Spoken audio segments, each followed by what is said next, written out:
Баршаңызға қайырлы күн, менің каналыма қош келдіңіздер.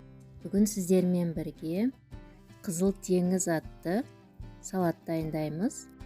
Бар жоғы 4 ингредиенттен тұрады.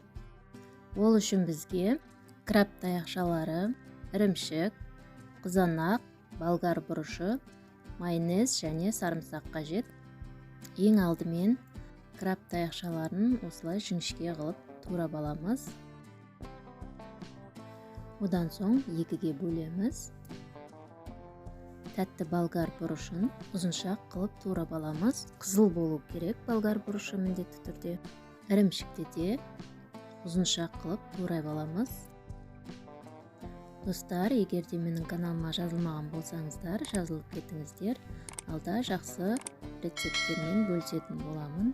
Видеом ұнаса лайк басып, комментарий қалдыруды ұмытпаңыздар. Енді қызанақты осылай екіге бөлеміз. Одан соң ішін жұмсақ жерін алып тастаймыз. Сулы болмау керек. Қаттылау қызанақ пайдаланған жөн.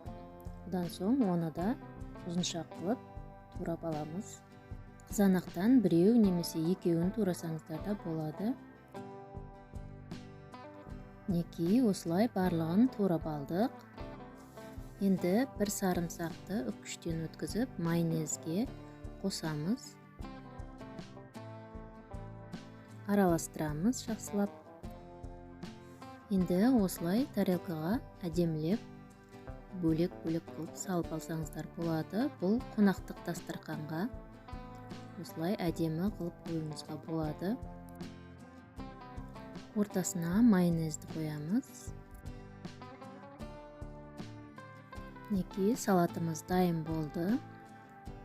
Өте әдемі болып тұрады қонақтық дастарханымызда. Егер де өзіңіз жейтін болсаңыздар, онда барлығын осылай араластырып жей берсеңіздер болады.